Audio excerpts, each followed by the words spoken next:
রক্তদান শিবির আয়োজন এবং তার দুদিন আগে পাশের বুথে গুলি চলেছিল এমনই অভিযোগ। কি বলবেন? তারপরেও মানুষকে রক্তদানে আটকাতে পারলো না। দেখুন, আমার কাছে এই খবরটা এসেছে আজকে, আমি জানলাম এটা, আমি খবরটা পাইনি, এটা তাড়া দিয়েছি, যেটা হবে ঘটনা করবে। সে নাকি এই অভিযোগও থানায় করা হয়েছে, থানার নাকি কোনো অফিসার বা কেউ বলেছে ওর নাকি লাইসেন্স প্রাপ্ত বন্দুক আছে, সেই জন্য চালিয়েছে। অতটা সহজ নয়, কারো কাছে যদি লাইসেন্স প্রাপ্ত বন্দুক থাকলেও এভাবে যদি গুলি চালায় তার জবাবটা দিতে হয়। তা আমি ওটাকে বলেছি কি অভিযোগ করেছে কাগজটা নিচ্ছি, এটা মেনে নেবো না। পাকামো হচ্ছে, মানুষকে ধমকানি চমকানি দেওয়া হচ্ছে, কেন মানুষের প্রতি আর ভরসা হতে পারছে না? শুনছি পার্টি অফিসে আলোচনা হচ্ছে, ভাঙড়ের একটা মানুষও না ভোট দিলেও গণনা কেন্দ্রে নাকি কেড়ে নেবো। মানে কনফিডেন্স কোন জায়গায় পৌঁছেছে বুঝতে পেরেছেন? আর মানুষ মানে ভোট দেবে না বুঝে গিয়েছে।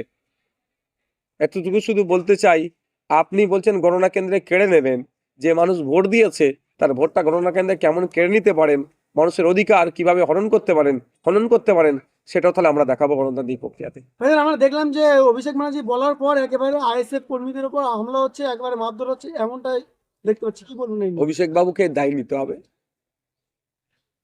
কাকে দায়িত্ব দিয়েছে? একজন নটোরিয়াস ক্রিমিনাল যে হিংসা মারামারি করতে সিদ্ধহস্ত, তাকে দায়িত্ব দিয়েছে। আমরা আমাদের কর্মীদেরকে সংযত থাকতে বলেছি, পাল্টা আমাদের কর্মীরা দিতে পারতো, কিন্তু আমি সেটা দিতে দিইনি। আমাকে যখনই খবর পৌঁছেছে মালিক ভাই বা আমাদের যারা নেতৃত্বরা বলেছে, আমি একদম সংযত হব, যে হিংসার বদলে হিংসা দিয়ে সমস্যার সমাধান হয় না। এলাকার মানুষজন বুঝতে পারছে, এলাকার যারা সাধারণ মানুষ তারা তো আরো তৃণমূলকে বিচ্ছিন্ন করবে। যে একটা বিষয় নিয়ে ঘটেছিল, গাড়িকে পার্কিং করা নিয়ে মতনৈক্য হয়েছিল দুই ভাইয়ের, সেটা মিটে গেল, তারপরে হিংসা আবার হলো কেন? এটা তো বোঝা যাচ্ছে।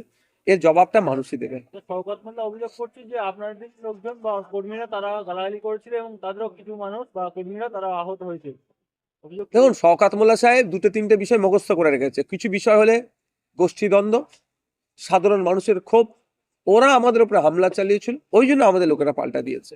এই এই কটা বুড়ি তো উনি শিখে রেখেছেন। শওকত সাহেবের কাছ থেকে ভালো আশাটা কি করা যায়? শওকত সাহেব গোলাপ দেবে, এটা বিশ্বাস করা যায়? শওকত সাহেব তো বোমই ছুটবে, কারণ মমতা ব্যানার্জি বলছে তুই বোম বাঁধিস, তো উনি তো এই ধরনের মিথ্যাচার করবেই।